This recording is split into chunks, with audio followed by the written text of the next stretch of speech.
When a superstitious passenger refuses to stay in cabin 13, no one expects it will lead to murder. Welcome to Café Stories. I am your host, Alfie. Today, we're setting sail on the Mediterranean with Hercule Poirot in the Cabin 13 mystery. You guys are like family to me. Tell me where you are listening from today. I love reading your comments.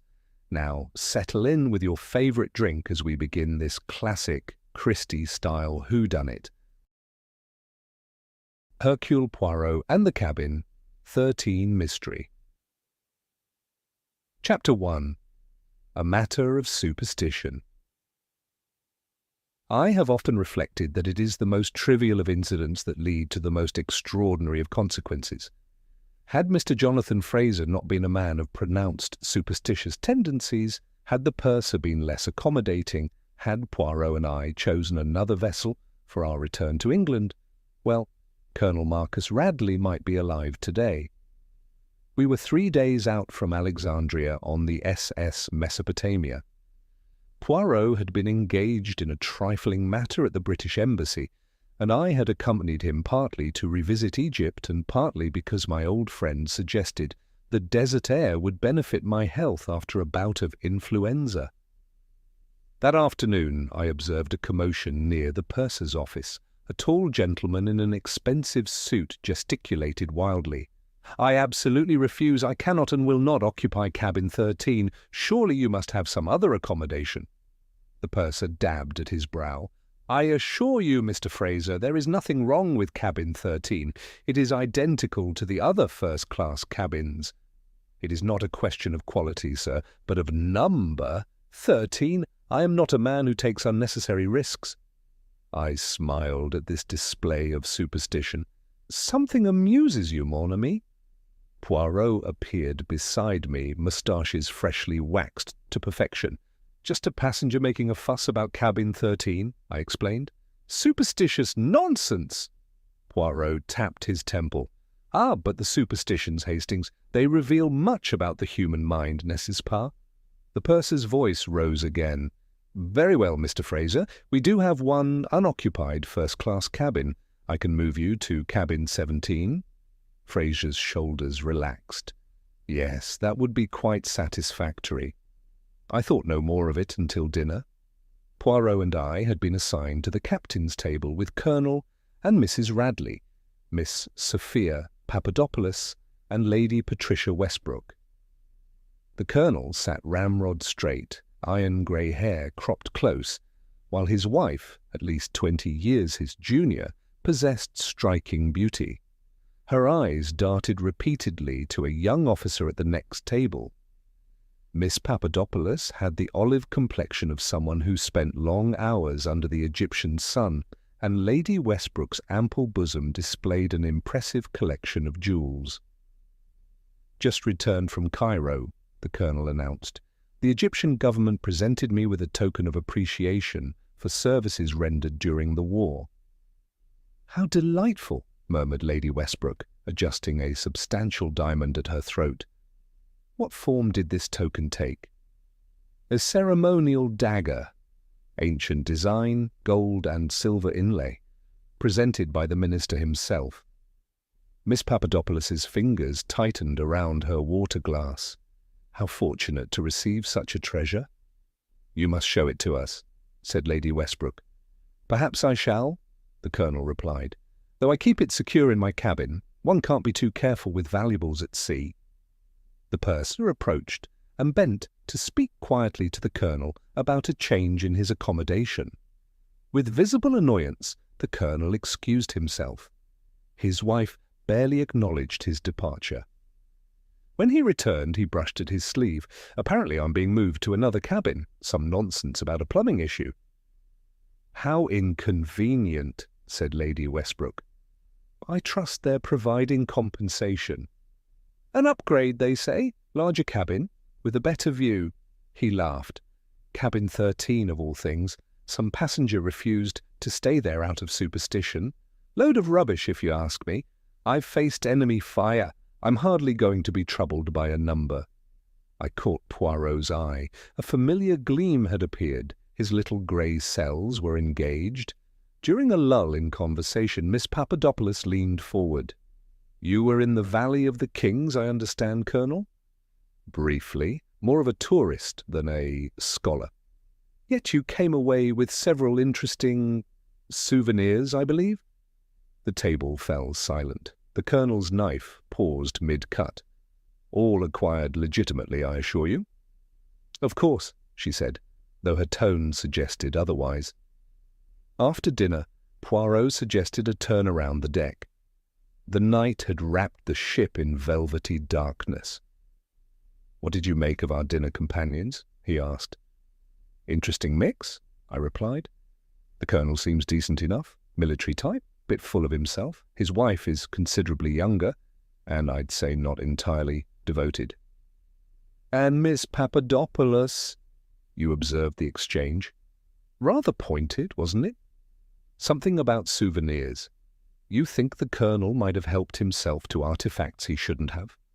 As we rounded a corner, we nearly collided with a ship's steward, a thin man with a sallow complexion, carrying a small valise and a jacket belonging to Colonel Radley. "Pardon me, gentlemen," he said. "Moving the Colonel's things to his new cabin, I take it?" "Yes, sir. Just the last few items." He hesitated. "Would either of you happen to know the time? My watch has stopped." Poirot consulted his pocket watch. "It is precisely 9:27. "Thank you, sir." The steward, Hawkins, according to his name tag, hurried away. In the smoking room, we found Captain Geoffrey Barton enjoying a cigar. "You served with Colonel Radley, I believe?" Poirot inquired. The muscles in Barton's jaw tightened. "Yes, in Egypt and Palestine. Radley commanded our regiment for a time." "You are not perhaps the greatest of friends?" "Let's just say the Colonel and I have different recollections of certain events during the campaign." He tapped ash from his cigar. "But that's all water under the bridge now." Our conversation was interrupted by a commotion outside. The door burst open, and a white-faced steward appeared. "Is there a doctor here? Colonel Radley has been found in his cabin, stabbed." Poirot was immediately on his feet. I followed as he hurried toward the first-class cabins. A small crowd had gathered outside cabin 13. The ship's captain, recognizing Poirot, motioned us forward. "Monsieur Poirot, this is most distressing. Perhaps you would—" "Of course, Captain, if I may be of assistance." The cabin revealed a scene of disorder. A chair lay overturned, glass fragments from a shattered water carafe glinted on the floor, and the bed covers were twisted. There, sprawled across the bed, lay Colonel Radley, his white shirt front-stained crimson. Protruding from his chest was an ornate dagger, the ceremonial weapon he had mentioned at dinner. The ship's doctor looked up. "Nothing to be done. He's been dead for at least half an hour." Poirot surveyed the scene methodically. "Who discovered the body?" "I did, sir," said Hawkins, now almost grey. "I came to ask if everything was satisfactory with the new cabin, and found him like this. You touched nothing?" "Only his wrist to check for a pulse, and the door handle." Poirot nodded and began examining the cabin. He knelt and reached under the bed, extracting something which he slipped into his pocket. "We'll have to wireless ahead and have the authorities meet us at the next port," the captain said. "Which is?" I inquired. "Malta. We dock tomorrow afternoon." "Then we have until then to uncover the truth," said Poirot. "With your permission, Captain, I would like to investigate this matter." "I was about to request your help. This is most distressing. Murder aboard my ship." "I shall require a complete list of passengers and crew, access to all areas of the vessel, and the cooperation of your officers." "You shall have it all." Outside the cabin, the night had grown darker, clouds obscuring the stars. A distant rumble of thunder presaged the storm to come. Poirot's face showed the focused concentration I knew so well. The puzzle had been presented, and Hercule Poirot would not rest until every piece had found its proper place. Chapter 2. The Morning After. I awoke the following morning to find the sea considerably less calm than it had been the previous day. The SS Mesopotamia pitched and rolled with a rhythmic motion that might have been soothing under different circumstances. As it was, the events of the previous night had left me with a distinct uneasiness that had nothing to do with the motion of the vessel. Poirot, when I joined him for breakfast, appeared perfectly untroubled by either the ship's movement or the murder. He sat at a small table near the window, immaculately dressed as always, his egg-shaped head bent over a cup of hot chocolate. "Ah, Hastings, you have slept well, I trust." "Not particularly," I admitted, signalling to a passing steward. "Hard to sleep soundly with a murderer aboard." Poirot's moustache twitched slightly. "Most of the passengers, I suspect, share your difficulty. Observe." I glanced around the dining saloon. It was noticeably less crowded than the previous morning, and those who had ventured forth spoke in hushed tones, casting furtive glances at their fellow travellers. The captain's table, where we had dined with Colonel Radley and the others the night before, remained conspicuously empty. "The news has spread, I see," I said, buttering a piece of toast, with more concentration than the task required. "Like the oil on the water," Poirot agreed. "But observe, if you please, the table by the door." I followed his gaze to where Mrs. Radley sat alone, dressed in black, a cup of untouched coffee before her. Her face was pale but composed, her auburn hair arranged with the same careful attention as the previous evening. "The grieving widow," I murmured. "Indeed." "And yet she has chosen to appear in the public dining-room rather than have her breakfast served in her cabin."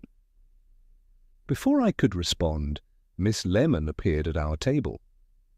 Poirot's secretary had accompanied us on this journey to assist with correspondence relating to his recent case. Efficient as always, she carried a notebook and wore an expression of brisk competence. "I've compiled the information you requested, Mr. Poirot," she said, placing a neatly typed sheet of paper beside his plate. "A complete list of the first-class passengers, their cabin numbers, and their stated reasons for travelling." "Excellent, Miss Lemon. And the crew members who had access to the first-class cabins?" "On the second page, sir, along with their duties and schedules." Poirot examined the list with approval. "You are the model of efficiency, Miss Lemon. There is one more task I would ask of you. Would you be so good as to engage Mrs. Radley in conversation? Perhaps express condolences and observe her responses. The feminine touch, it may elicit confidences that would not be shared with Poirot." Miss Lemon nodded and moved away toward the widow's table. I raised an eyebrow at Poirot. "Starting with the wife, are you? Isn't that a bit obvious?" "The obvious must never be overlooked, my friend. Besides, it is a courtesy call. The official questioning will come later." He tapped the passenger list. "But first I think we should pay a visit to our superstitious friend, Mr. Fraser." We found Fraser in the ship's library, a book open but unread on his lap, as he stared out at the rolling waves. He started visibly when Poirot introduced himself. "The detective? I've read about your cases, of course." Fraser's thin fingers fidgeted with his watch chain. "Dreadful business about Colonel Radley. I can't help feeling—" "Responsible, perhaps," Poirot suggested gently. Fraser's head jerked up. "How did you know?" "It's irrational, I'm aware, but if I hadn't insisted on changing cabins, he wouldn't have been in cabin 13, and perhaps the murderer would have found another opportunity," I interjected. "Quite so," Poirot agreed. "Tell me, Mr. Fraser, why such fear of the number 13? A flush crept up Fraser's neck. "A family tragedy. My brother died on the 13th of March in a room numbered 13 at 13 minutes past the hour. Coincidence, the rational mind says, but since then... His voice trailed off. You knew Colonel Radley before last night? No, not at all. I'd never met the man before I saw him at dinner. And after dinner, where did you go? Fraser frowned. I retired early. The motion of the ship doesn't agree with me. I took a sedative and was asleep by 9. Can anyone confirm this? The steward who brought me a hot water bottle, Perkins, I believe his name was, around 8:30. Poirot nodded thoughtfully. Thank you, Mr. Fraser. You have been most helpful. As we left the library, I glanced at Poirot. Well, do you believe him? There is no reason not to, but it is still early, Hastings. We have many threads to follow. Our next call was to Captain Barton, whom we found on the boat deck, pacing back and forth with a restless energy. The wind had picked up, sending spindrift across the deck. Monsieur Poirot, he acknowledged, his face taut. I suppose you want to question me about Radley. If you would be so kind. Poirot leaned against the railing, seemingly untroubled by the spray that occasionally swept across the deck. You mentioned last night that you and the Colonel had differences. Barton's lips compressed into a thin line. That's putting it mildly. Perhaps you would care to elaborate. The captain extracted a cigarette from a silver case and attempted to light it, the wind extinguishing 3 matches before he succeeded. It was during the Palestine campaign. I led a night raid on a Turkish position. High-risk operation, but my men pulled it off. Got valuable intelligence, too. He exhaled smoke that was immediately whipped away by the wind. Radley was my commanding officer. He took credit for planning the whole thing, got a commendation while I got nothing. A bitter pill to swallow, I commented. Damned right it was. Barton's knuckles whitened around the ship's rail. But not worth killing him for, if that's what you're thinking. That was years ago. And yet the two of you find yourselves on the same ship, Poirot observed. A coincidence? Entirely. I'm returning from leave in Alexandria. Had no idea he'd be aboard until I saw him at dinner. Where were you between 9 and 10 o'clock last evening? Barton's jaw tightened. In the ship's gymnasium until about 9:30. Then in the smoking room until I turned in. Several people saw me there, including yourselves. Indeed, Poirot acknowledged. One more question, if you please. Were you aware that Colonel Radley possessed a valuable collection of ancient coins? A flicker of surprise crossed Barton's face. Coins? Whether I knew he had a magpie's eye for souvenirs, but not specifically about any coins. Poirot thanked him, and we moved on. As we descended to the promenade deck, I voiced my thoughts. He certainly had motive, but his alibi for the critical time seems solid. So it would appear, Poirot said, adjusting his hat against the wind. Now I think we should speak with Miss Papadopoulos. We found the archaeologist in the writing room composing a letter. Her pen paused mid-sentence as we approached, her dark eyes watchful. Monsieur Poirot, I wondered when you would come. She set down her pen and folded her hands. I suppose I'm a suspect? I'm merely gathering information, mademoiselle. You had some acquaintance with Colonel Radley before this voyage. A shadow crossed her face. We crossed paths in Cairo. I am with the University Archaeological Expedition. The Colonel expressed interest in our finds. Professional interest.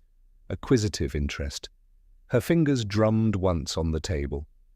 He wished to purchase certain artifacts. When I explained they were not for sale, he became difficult. Difficult in what way? I asked. She hesitated. Let us say he was not accustomed to being refused. There was an incident at our dig site. Items went missing. I had no proof, but you suspected the Colonel? he appeared in England with items remarkably similar to those we lost. Her voice remained level, but a flush had crept into her cheeks. Now, gentlemen, if there's nothing else, I'll have important correspondence to complete. As we walked along the corridor toward the first-class cabins, I sorted through the impressions of our morning's work. Both Barton and Miss Papadopoulos had reasons to dislike the Colonel, I observed, but neither seems quite the type for murder. Poirot's eyes twinkled. And what type is that, my friend? Before I could formulate a response, Miss Lemon approached from the direction of the main staircase, her normally composed features displaying unusual animation. "Mr. Poirot, I've just had the most interesting conversation with Mrs. Radley. I think you'll want to hear about it immediately." Poirot inclined his head. "Then let us find somewhere private, Miss Lemon. I suspect what you have to tell us may shed considerable light on our case." The ship's bell rang out, marking the hour. Our investigation had only just begun, but already I sensed that beneath the civilized veneer of the SS Mesopotamia's first-class passengers lay currents of deception and danger as unpredictable as the Mediterranean waters that surrounded us. Chapter 3. The Greek Connection. We convened in Poirot's cabin, a sanctuary of order, amid the growing tension aboard the SS Mesopotamia. Outside, the Mediterranean had darkened to slate grey, whitecaps visible through the porthole as the weather deteriorated. Inside, my friend had arranged the furniture with his customary precision, everything at right angles, personal items aligned with geometric exactitude. Miss Lemon perched on the edge of a chair, notebook open on her lap. Not a hair out of place, not a crease in her sensible skirt, she embodied efficiency personified. Mrs. Radley was most forthcoming after some gentle prompting. She began. The Colonel was her second husband. She was widowed young during the war. They'd been married just over a year. "And the marriage, it was harmonious?" Poirot inquired. Miss Lemon's pencil tapped once against her notebook. "Hardly. She admitted quite freely, almost carelessly, that she married him for financial security. The Colonel was, she said, sufficiently wealthy to compensate for his other shortcomings." I raised an eyebrow. "Rather cold-blooded." "She made no pretence of grief," Miss Lemon continued. "When I expressed condolences, she merely shrugged and said, 'These things happen.' Then she asked how long before we reach Malta, and whether the authorities might delay her onward journey." Poirot stroked his moustache thoughtfully. "Did she mention her plans after Malta?" "Athens. She claimed to have family connections there." "Athens," Poirot repeated, his eyes narrowing. "That is most interesting. Did you observe Hastings, our archaeologist friend, is also Greek?" The connection clicked into place. "Miss Papadopoulos, you think she and Mrs. Radley might know each other?" Before Poirot could answer, a sharp rap sounded at the door. The ship's captain entered, his uniform immaculate despite the strain evident in his face. "Forgive the interruption, Monsieur Poirot. I thought you should know. We've performed a preliminary inventory of Colonel Radley's effects. His personal safe contained a collection of ancient coins, quite valuable by all appearances. The purser recognized several as rare Alexandrian tetradrachms. And these coins, they are all present?" "That's just it. According to a notation in the Colonel's journal, there should be 12. We found only 11. Poirot's eyes lit with that familiar gleam. "Most illuminating. Captain, might I examine the Colonel's cabin again?" Cabin 13 remained sealed, a steward standing guard outside. Inside, little had changed since the previous night, though the Colonel's body had been moved to a cold storage area. Poirot moved methodically through the space, examining each surface, each drawer, each item of clothing. "What exactly are we looking for?" I asked. The little details, Hastings, always the little details. His attention fixed on a small desk where the Colonel's personal papers lay. Among them was a leather folder containing the ancient coins, each nestled in its own velvet compartment. Poirot studied them with interest. "Beautiful workmanship," he murmured. "And observe, an empty space, where the 12th coin should be—" As he replaced the folder, his hand paused at a small wastebasket beside the desk. Using his handkerchief, he carefully extracted something, a torn playing card. Only half remained, showing part of a red diamond and the letter K. "The King of Diamonds," I said. "Torn in half." Poirot slipped the fragment into an envelope. "Let us continue our conversation with Miss Papadopoulos. We found her in the ship's small museum-like display room, examining a case of maritime artifacts. She turned as we entered, her expression guarded. Monsieur Poirot, Captain Hastings, have you made progress in your investigation?" "We are pursuing several lines of inquiry," Poirot replied smoothly. "Tell me, Miss Papadopoulos, do you perhaps know Mrs. Radley from before this voyage?" Her fingers, which had been tracing the outline of an ancient astrolabe on display, stilled. "What makes you ask that?"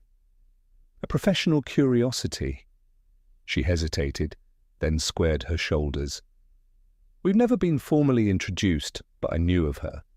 Athens society is smaller than you might imagine." "Had you mentioned this connection to no one?" It seemed irrelevant. Her gaze was steady, but her right hand slipped into her pocket. "Many people have connections to Greece. It's hardly unusual." "Perhaps not," Poirot agreed. "Do you by chance play cards, Miss Papadopoulos?" The question, seemingly random, caused her to stiffen slightly. "Occasionally. Why?" "A small matter." Poirot removed the torn card from his pocket. "Does this belong to you, perhaps?" She glanced at it, her expression carefully neutral. "I believe I have a deck in my cabin. I haven't noticed any missing cards, but I haven't played since coming aboard. Would you mind if we examined your deck?" "Not at all."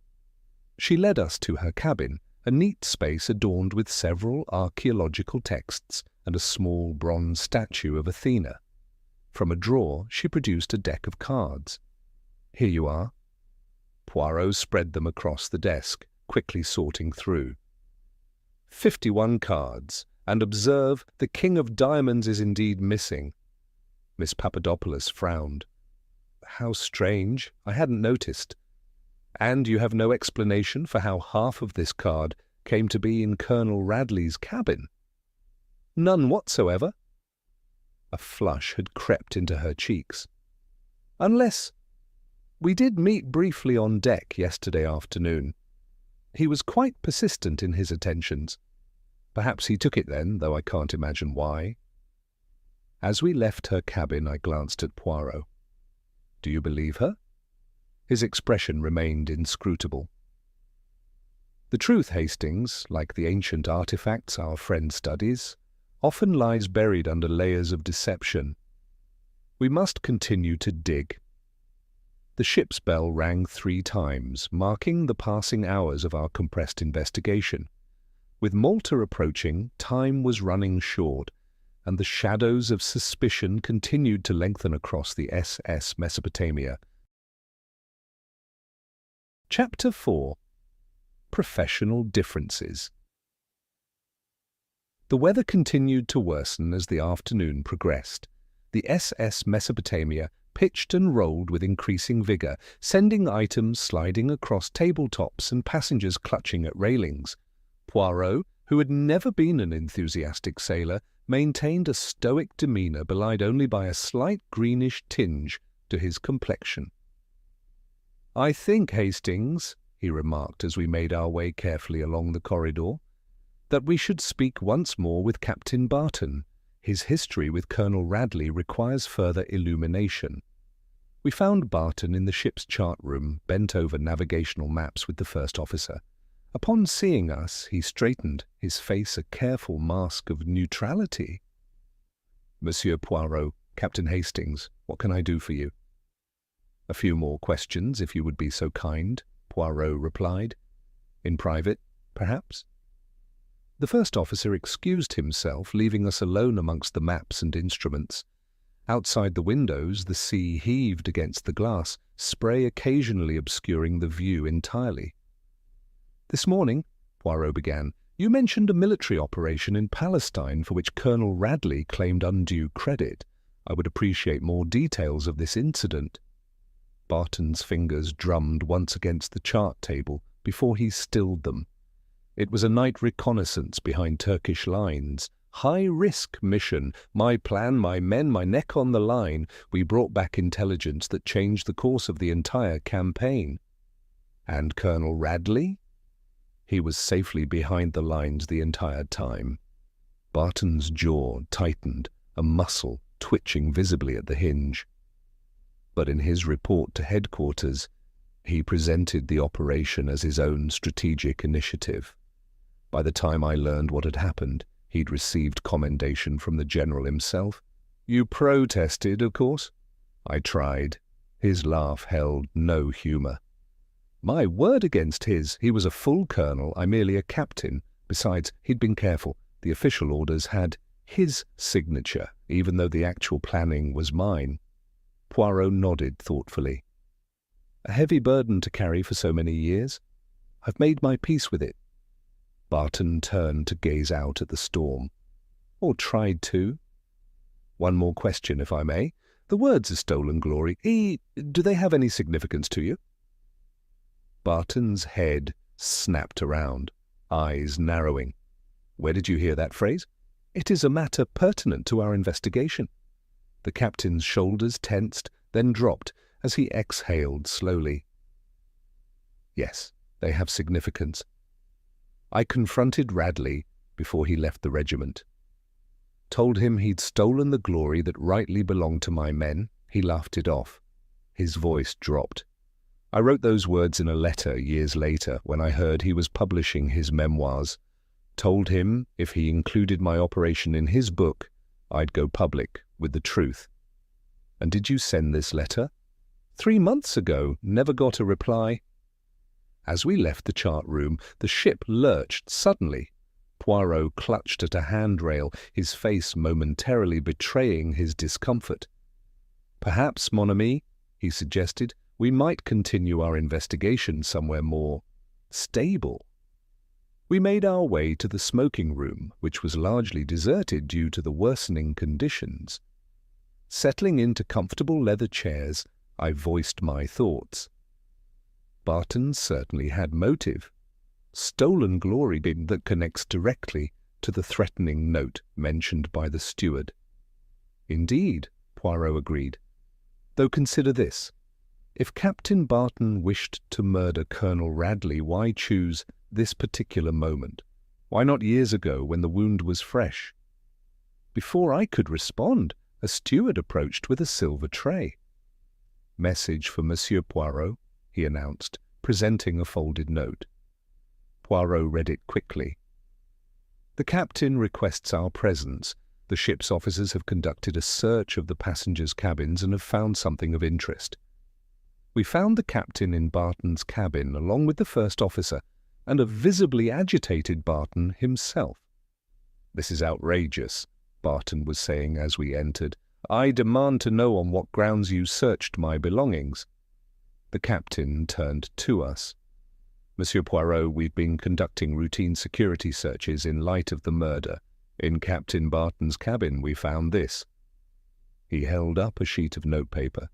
A draft of a threatening note using the exact phrases "stolen glory." Poirot accepted the paper, examining it carefully. The words were written in a hasty scrawl. Your stolen glory will be your downfall. Justice comes to all men eventually. It's not what you think, Barton insisted, a flush creeping up his neck. Yes, I wrote it, but I never sent it. It was a draft. Something I composed in anger after seeing Radley aboard. I thought better of it. And yet a note very similar to this was found among Colonel Radley's effects, the captain said. Barton's face paled. "Someone must have taken it from my cabin. I wrote it the first night out, then thought better of it and left it in my desk drawer." Poirot studied him intently. "Captain Barton, where were you yesterday between 4 and 5 in the afternoon?"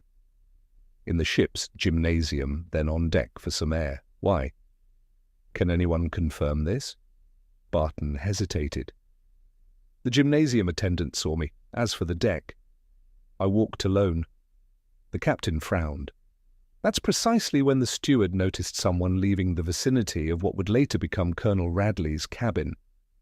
"This is absurd," Barton protested. "I had no reason to go near the first-class cabins." Poirot's eyes narrowed slightly. "Tell me, Captain Barton, did you know about Colonel Radley's collection of ancient coins?" "I've already told you I didn't." "Yet one of these coins is now missing, a valuable Alexandrian tetradrachma. And you think I took it?" Barton's laugh was harsh. "Search my cabin thoroughly, then. You won't find any ancient coin." The captain nodded to the first officer, who began a methodical search of the cabin. Drawers were opened, clothes examined, even the mattress lifted from the bed. Finally, he shook his head.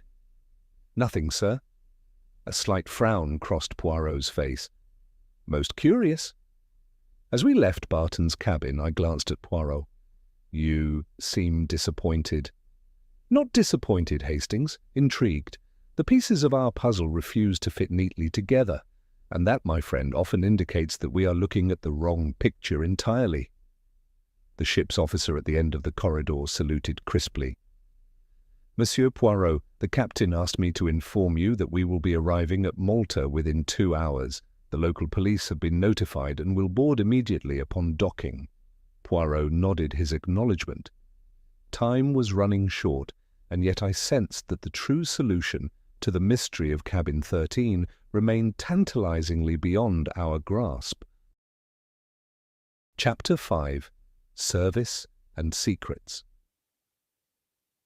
The announcement that we would be reaching Malta within 2 hours lent a new urgency to Poirot's investigation. As we made our way through the narrow corridors of the SS Mesopotamia, the ship pitched less violently. We had entered more sheltered waters. "We must speak with the steward Hawkins," Poirot declared. "His role in this affair may be more significant than it first appeared." We located the purser, who informed us that Hawkins was currently attending to duties in the ship's linen room. Following his directions, we descended to a lower deck where the crew quarters and service areas were located. The linen room, with its shelves of meticulously folded sheets and towels, embodied order and efficiency. Hawkins stood at a central table, checking items against an inventory list. At our entrance, his pencil paused mid-stroke, his sallow face registering surprise. "Monsieur Poirot, sir. Captain Hastings, can I help you?" "A few questions, if you please," Poirot replied, running a finger along a shelf and examining it for dust. Finding none, he nodded slightly in approval. "You were assigned to Colonel Radley's cabin, yes?" "Yes, sir. I was responsible for cabins 9 through 15 on that deck." "And you transferred his belongings from his original cabin to cabin 13. Hawkins's Adam's apple bobbed as he swallowed. "That's right, sir. Everything except his valuables, those he moved himself." "The Colonel's valuable possessions, did he mention what they were?" "He didn't specify, sir. Just said he'd handle the important items personally." Hawkins's fingers fidgeted with his uniform button. "Though I did see him carrying a small leather folder from his safe." "The coins, no doubt," I murmured to Poirot. "When exactly did you complete the transfer of the Colonel's belongings?" Poirot continued. Hawkins frowned in concentration. "I started around 8, after dinner service began. Finished most of it by 8:45. But the Colonel wanted his evening clothes pressed for the following day, so I took those to be pressed and returned them to the new cabin just after 9:30. which is when you encountered us on deck and asked for the time," Poirot observed. "That's right, sir. My watch had stopped at 9:15, most inconvenient. And when you returned to cabin 13 later, at approximately what time was that?" Hawkins's fingers now twisted a loose thread on his sleeve. "Must have been around 10:15, sir. I'd finished my other duties and wanted to make sure everything was satisfactory with the Colonel's new accommodations." "Did you notice anything unusual in the corridor when you approached the cabin?" A look of concentration crossed Hawkins's face. "Well, there was water on the floor, just a few drops. I assumed someone had spilled a drink, so I wiped it up before knocking." Poirot's eyes lit up. "Ah, you noticed water. This is most significant." "Is it, sir?" Hawkins looked bewildered. "Most definitely." Poirot's moustache twitched slightly. "Tell me, how well did you know Colonel Radley's habits?" "Hardly at all, sir. This was only the 3rd day of the voyage." "Yet you took particular care with his belongings, did you not?" "Everything arranged just so." A flush crept into Hawkins's pale cheeks. "I try to provide good service to all passengers, sir." "Of course. But I observe that you paid special attention to certain details. The Colonel's military decorations, for instance. You arranged them in precise order of precedence on his dinner jacket." Hawkins's eyes widened. "You noticed that, sir?" "I notice many things, mon ami. It suggests someone with knowledge of military protocols. You served in the war, perhaps?" The steward's shoulders straightened almost imperceptibly. "Yes, sir. Royal Army Service Corps. Nothing glamorous like you gentlemen, but I did my bit." "Under Colonel Radley, by any chance?" Hawkins's gaze dropped to the floor. "No, sir. Different theatre entirely." Poirot nodded, his expression thoughtful. "One more question. Did you observe any of the ship's passengers near cabin 13 at unusual hours?" Hawkins hesitated. "Well, sir, I wouldn't want to speak out of turn." "This is a murder investigation," I reminded him. "Speaking out of turn may be precisely what's needed." "Well, in that case," Hawkins lowered his voice, "I did see Lady Westbrook outside that section of cabins yesterday afternoon. Seemed a bit lost, she did. Said she was looking for her own cabin, but hers is on the deck above." "Most interesting," Poirot murmured. "And what time was this?" "Around 4 o'clock, sir. I remember because I was delivering afternoon tea to Miss Papadopoulos at the time." We thanked Hawkins and left him to his inventory. As we climbed the stairs back to the passenger decks, I shared my thoughts. Lady Westbrook hasn't figured prominently in our investigation thus far. Perhaps we've been overlooking her. "Perhaps," Poirot agreed.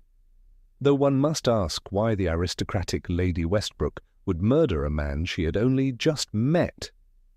We found Miss Lemon in the ship's library, precisely organizing her notes. At our approach, she closed her notebook and adjusted her glasses. "Mr. Poirot, I've completed the inquiries you requested. The ship's telephone operator confirms that Mrs. Radley placed a call to Athens yesterday afternoon, speaking in Greek for approximately 3 minutes. "Excellent work, Miss Lemon. And the other matter?" "The purser's records show that Lady Westbrook and Colonel Radley were both passengers on the Alexandria Star 6 months ago, travelling from Southampton to Egypt. They were not mere strangers meeting for the first time on this voyage." Poirot's eyebrows rose. "Ah, another piece falls into place." A ship's officer approached, cap in hand. "Excuse me, Monsieur Poirot. The captain asks that you join him immediately. We've apprehended someone attempting to dispose of an object overboard, an ancient coin matching the description of the one missing from Colonel Radley's collection." We hurried to the captain's cabin, where we found him standing over his desk. On a white handkerchief lay a tarnished silver coin, its surface bearing the profile of a long-dead ruler. "Found in the possession of Vincent Hawkins," the captain announced grimly. The steward was attempting to drop it over the rail on the starboard side when the first officer spotted him. "Where is Hawkins now?" Poirot asked. "Under guard in his quarters. He's claiming it was planted in his pocket. Says he only discovered it when changing his jacket and panicked." Poirot bent to examine the coin without touching it. "This is indeed a tetradrachm of considerable age and value." "So we have our thief," I suggested. "And possibly our murderer?" Poirot straightened, his face troubled. "Non, mon ami, what we have is another piece of a most complex puzzle, and I fear that someone is arranging those pieces to create a false picture." As we left the captain's cabin, the first glimpse of Malta appeared on the horizon, a smudge of land against the darkening sky. Our time was running short, but I sensed that Poirot was drawing closer to the truth hidden behind the cryptic clues of Cabin 13. Chapter 6. Matters of Time and Scent. The island of Malta grew larger on the horizon, its limestone fortifications catching the late afternoon sun. We had perhaps an hour before docking, and yet Poirot showed no signs of anxiety. Instead, he insisted we pay a visit to Lady Westbrook, who had thus far remained a peripheral figure in our investigation. We found her in the first-class lounge, taking tea with the air of one accustomed to the finer things in life. Diamonds glittered at her throat and wrists, catching the light with every movement of her bejewelled hands. At our approach, she set down her cup with deliberate precision. "Monsieur Poirot, I wondered when you would get around to me." Her voice carried the crisp authority of the English aristocracy. "Everyone else has been questioned, I understand." Poirot bowed slightly. "My apologies for the delay, Lady Westbrook. You are most perceptive. One doesn't survive in society without developing a certain awareness." She gestured to the empty chairs at her table. "Please, join me. I presume this concerns poor Colonel Radley." As we seated ourselves, I noticed a distinctive scent, an oriental cologne, subtle but unmistakable. "You were acquainted with the Colonel before this voyage, I believe?" Poirot began. Lady Westbrook's heavily ringed fingers adjusted the pearl choker at her neck. "We travelled on the same ship to Egypt 6 months ago. Casual acquaintances, nothing more. Yet you expressed particular interest in his ceremonial dagger at dinner. I have an appreciation for fine metal work. My late husband was something of a collector." "And the Colonel's collection of ancient coins, did that also interest you?" The faintest flicker crossed her face. "I wasn't aware he collected coins." "Most curious," Poirot murmured. "When the steward Hawkins observed you near cabin 13 yesterday afternoon, what was your purpose there?" Lady Westbrook's teacup paused halfway to her lips. "I was looking for my own cabin. I got turned around." "On the wrong deck entirely, after 3 days aboard?" She set the cup down with a slight clink against the saucer. "I'm not accustomed to these modern vessels. Everything looks the same." "Indeed?" Poirot's eyebrows rose. "And yet you have travelled extensively by ship, according to the purser's records?" A flush crept into Lady Westbrook's carefully powdered cheeks. "Very well. If you must know, I was looking for Colonel Radley. He had expressed interest in purchasing one of my brooches, a gold scarab with lapis inlay. I thought to show it to him before dinner. At 4 in the afternoon, when most first-class passengers would be at tea, I didn't wish to make a public display of a private transaction." Poirot nodded thoughtfully. "Lady Westbrook, might I inquire about your cologne? It has a most distinctive character." Her hand rose to her throat in a seemingly unconscious gesture. "Midnight in Cairo, purchased during my recent visit. Do you find it pleasant?" "Most interesting," Poirot replied non-committally. Now, if you would excuse us, we have one more inquiry to make before our arrival in Malta." As we left the lounge, I glanced questioningly at Poirot. "The cologne? Is that significant?" "Most significant, mon ami. Did you not detect that same scent in cabin 13 last night? Faint, but unmistakable." Before I could respond, Miss Lemon approached, a small object wrapped in her handkerchief. "Mr. Poirot, I've located it as you requested. The Colonel's pocket watch was in the personal effects being held by the purser." Poirot accepted the bundle carefully. Unwrapping it, he revealed a gold hunter case watch of excellent quality. He examined it closely, particularly the face and hands. "Observe, Hastings, what do you notice?" I peered at the timepiece. It stopped at 9:22. "Precisely." Poirot's eyes gleamed. "And yet when I asked Steward Hawkins the time last night, it was 9:27, and his watch had stopped at 9:15. The discrepancy in times, you think it's significant?" "I know it is." Poirot rewrapped the watch carefully. "Just as I know that the water droplets Hawkins observed outside cabin 13 are connected to both the cologne and this stopped watch." We made our way to the captain's cabin, where we found him reviewing documents with the first officer in preparation for our arrival in Malta. "Ah, Monsieur Poirot, have you made progress? The local authorities will board immediately upon docking, and they will expect answers." "I have several questions yet to resolve," Poirot replied. "Might I examine once more the inventory of Colonel Radley's possessions?" The captain handed over a typed list. Poirot scanned it quickly, his finger pausing at one entry. "The Colonel's shaving kit, it included a straight razor?" "Yes, quite an elaborate one. Silver handle with his initials engraved. And the ceremonial dagger, has it been examined thoroughly?" The ship's doctor looked it over.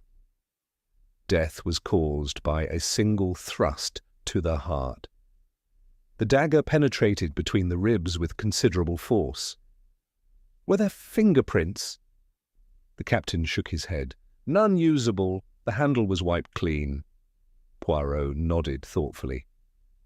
"I should like to speak with Mrs. Radley once more before we dock."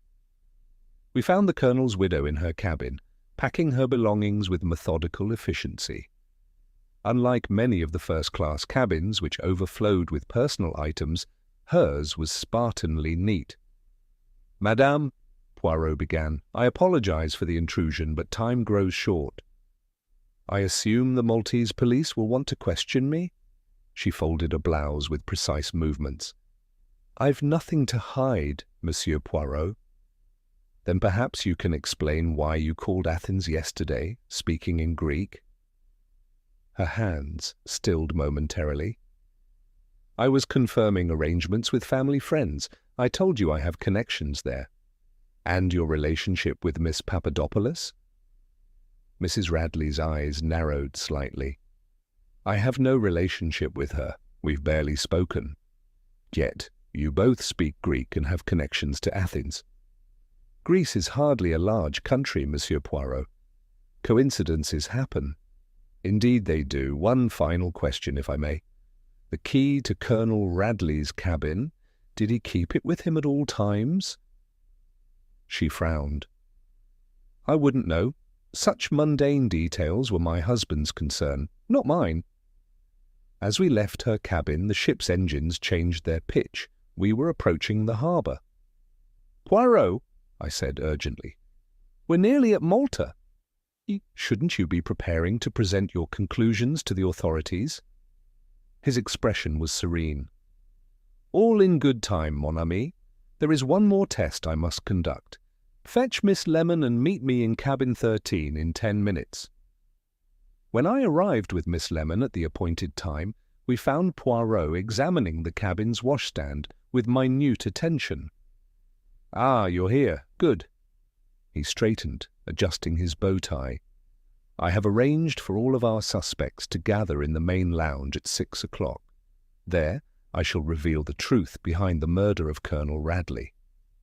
"You've solved it, then?" I asked. Poirot's fingers brushed his moustache. "The final pieces are falling into place, Hastings. The water droplets, the cologne, the stopped watch, the position of the key, they tell a story quite different from what our murderer intended." Through the porthole, the ancient harbour of Valletta came into view, golden in the evening light. The time for answers had arrived.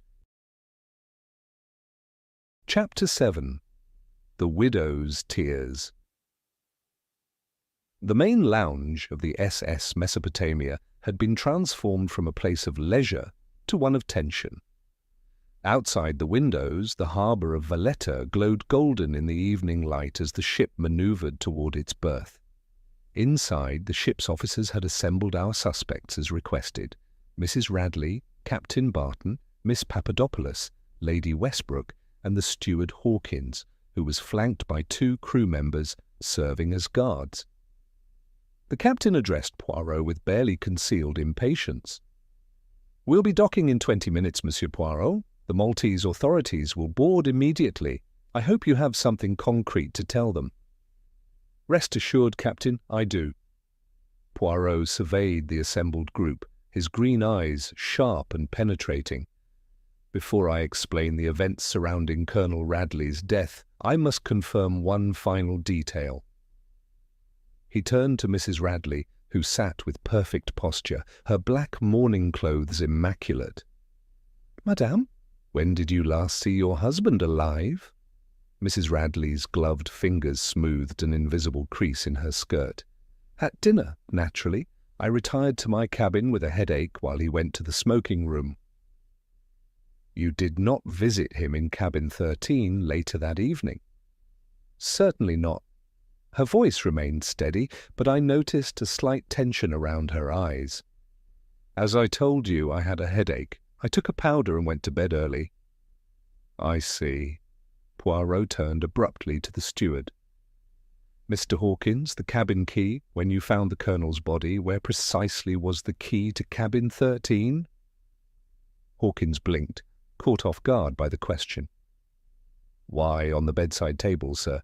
I remember it distinctly because I nearly knocked it over when I checked for the Colonel's pulse." "On the inside of the door, yes?" "Not inserted in the lock?" "That's right, sir. Inside the room, on the table." Poirot nodded, as if this confirmed something important. "And now, Miss Lemon, if you would be so kind as to share what you discovered about the young officer aboard this ship. Lieutenant Reed, I believe?" Miss Lemon consulted her notebook. "Lieutenant James Reed, aged 28, assigned to diplomatic duties in Cairo. He has been observed in frequent conversation with Mrs. Radley during the voyage." All eyes turned to the widow, whose complexion had paled slightly. "Casual conversations only," she said stiffly. "The lieutenant is a family connection."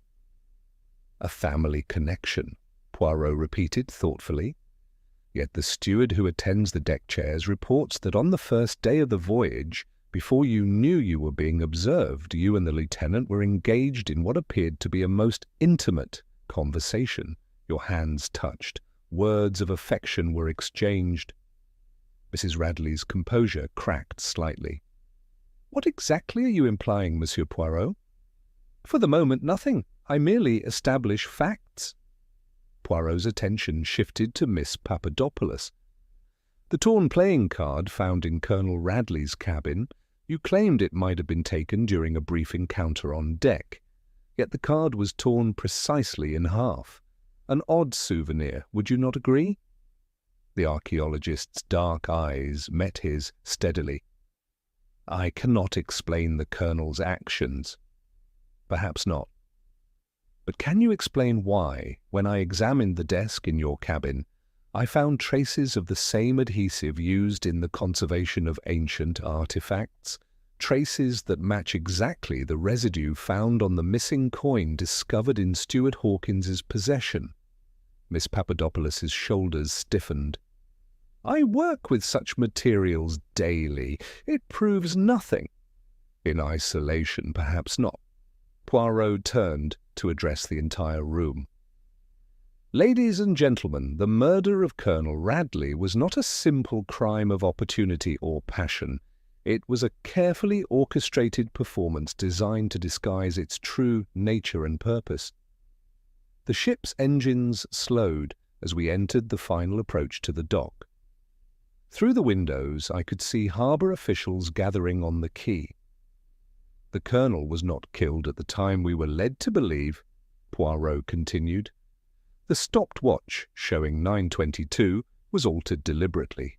Consider, when we encountered Steward Hawkins in the corridor, he asked us the time because his own watch had stopped at 9:15. Monsieur Poirot told him it was 9:27. Later, the Colonel's watch is found stopped at 9:22. Why this discrepancy? Captain Barton frowned. Are you suggesting the murder occurred earlier or later than we thought? Earlier, Poirot said firmly. Much earlier. The water droplets observed by Hawkins outside cabin 13 were not, as we were meant to believe, evidence of a person leaving the scene after the murder. They were condensation from an ice bucket used to slow the cooling of the body and confuse the time of death. Mrs. Radley's hand flew to her throat. This is absurd. Is it? Poirot fixed her with his penetrating gaze. When I examined the Colonel's shaving implements, I noticed something curious. Though he had supposedly moved to cabin 13 only that evening, the soap in his shaving mug was completely dry. No man who shaved that morning, as the Colonel surely did, would have a perfectly dry shaving soap by evening. The room had grown utterly silent. The Colonel died much earlier in the day, I estimate between 4 and 5 in the afternoon. He was killed not in cabin 13, but in his original cabin. The body was then moved during the evening meal when the corridors would be relatively empty, using the pretext of transferring his belongings to the new cabin. But who? I began. Poirot raised his hand. The position of the key is most revealing. Found inside the room, on the bedside table. If the killer entered an unlocked cabin and surprised the Colonel, how did the key come to be there? No, the cabin was locked from the inside. The Colonel admitted his killer willingly. His gaze swept the room once more, coming to rest on Mrs. Radley. Her face had gone completely white, contrasting starkly with her black attire. Madame, Poirot said softly, the Colonel's cologne, the distinctive scent Lady Westbrook wears, midnight in Cairo, was present in the cabin. Yet the Colonel himself wore no cologne, according to his valet in Cairo. A single tear traced down Mrs. Radley's cheek, smudging her carefully applied makeup. Your accomplice wore that scent, did they not? The person who helped you move the body, who created the elaborate charade of the new cabin, who planted the evidence to implicate others. Poirot's voice remained gentle. The person with whom you plan to share your husband's considerable fortune once you reached Athens. Mrs. Radley's composure finally shattered. Her shoulders sagged, and more tears followed the first. It wasn't supposed to happen, she whispered. Marcus discovered my letters to James. He confronted me, threatened to disinherit me. He became violent. I only meant to defend myself. The ship gave a slight shudder as it connected with the dock. Outside, the Maltese police were visible on the quay, waiting to board. The truth of cabin 13 had been revealed, but I sensed that Poirot was holding back one final revelation, the identity of Mrs. Radley's accomplice in this tragic affair. Chapter 8. Revelations in Cabin 13. The Maltese police had boarded the SS Mesopotamia with the brisk efficiency of men accustomed to dealing with crimes in port cities. Their chief inspector, a compact man with shrewd eyes and a clipped moustache, listened attentively as Poirot requested one final hour to complete his investigation before Mrs. Radley was formally charged. "I require all our suspects to accompany me to cabin 13, Poirot explained. "There, the full truth will be revealed." And so our sombre procession made its way through the ship's corridors. Mrs. Radley walked with the hollow-eyed resignation of one whose secrets have been partially exposed, yet I sensed she still held something back. Behind her came Captain Barton, his military bearing intact, despite the tension evident in his clenched jaw. Miss Papadopoulos followed, her dark eyes watchful, while Lady Westbrook maintained a regal distance, her jewels catching the light with each step. Hawkins, still under guard, completed our party. Cabin 13 remained much as it had been on the night of the murder, preserved for investigation. Poirot positioned himself near the washstand, his back straight, his egg-shaped head tilted slightly as he surveyed the assembled suspects. "What I am about to reveal," he began, "is a story of greed, deception, and a plot of considerable ingenuity. Mrs. Radley has admitted to killing her husband, claiming self-defense, but there is more, much more, to this affair." The widow's gaze dropped to the floor, her hands trembling slightly. "The Colonel's murder was indeed committed in the afternoon, as I explained earlier, but it was not, as Mrs. Radley claims, an impulsive act of self-protection." Poirot's voice hardened. "It was a calculated murder, planned in conjunction with an accomplice." "Who?" Captain Barton demanded. "Who helped her?" "Patience, Captain." Poirot's eyes swept the room. "Consider first the evidence planted to mislead us, the threatening note about stolen glory found among the Colonel's effects, clearly meant to implicate you, the missing coin discovered in Steward Hawkins's possession, the torn playing card connecting to Miss Papadopoulos, all designed to scatter suspicion." Lady Westbrook's bejewelled hand rose to adjust her necklace. "This is all very dramatic, Monsieur Poirot. But what does it have to do with the rest of us? The woman has confessed." "Indeed she has. Partially.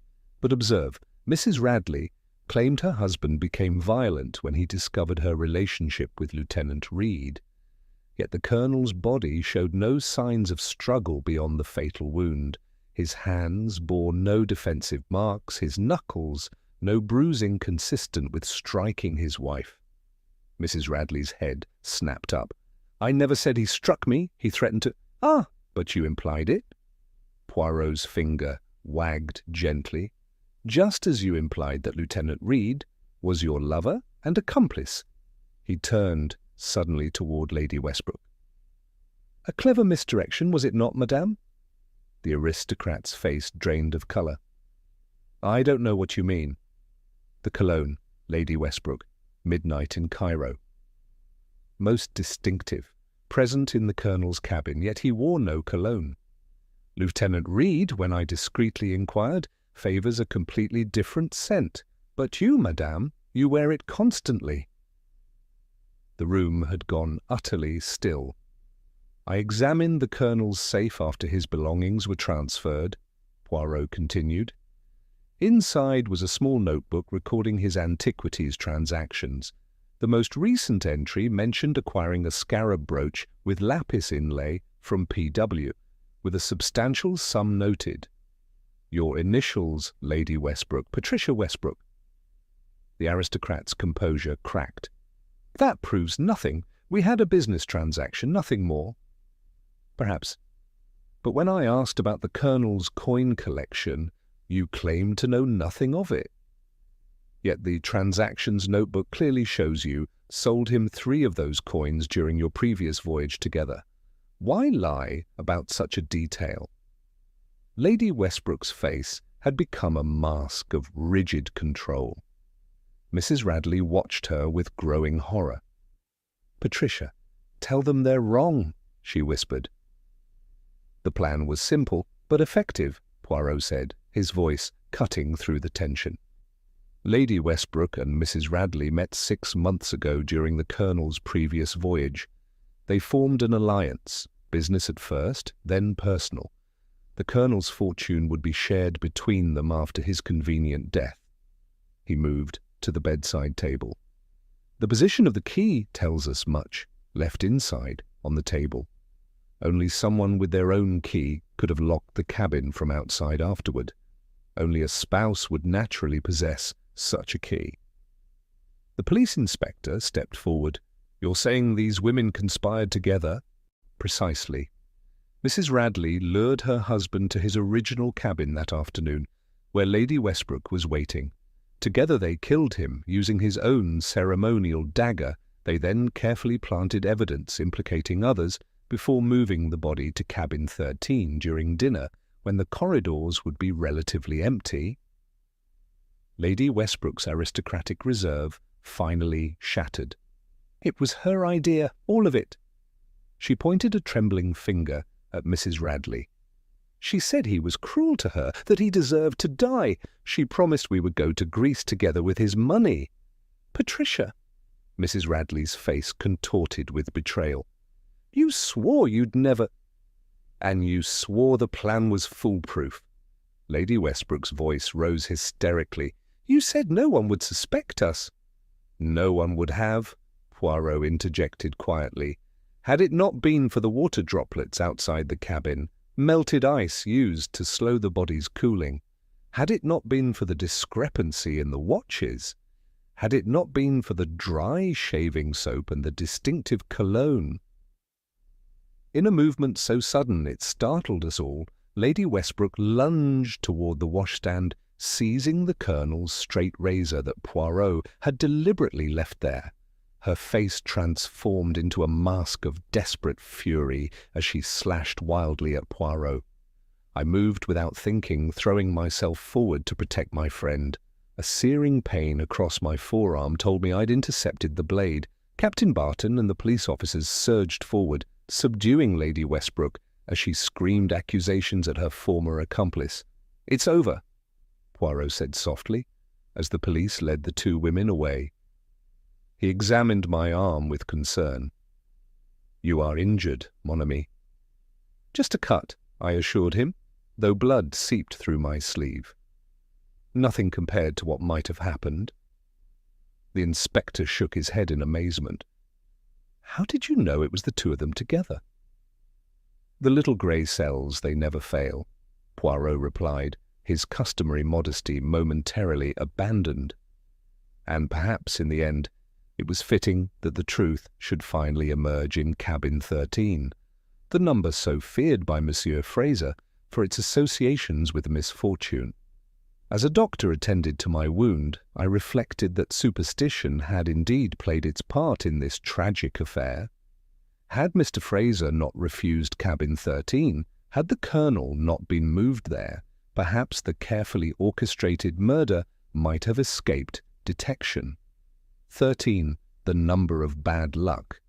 Not for Poirot, whose brilliant deductions had illuminated the darkest corners of human deception, but certainly for the Colonel's killers, whose journey would end not in the freedom of Athens, but in the confines of prison.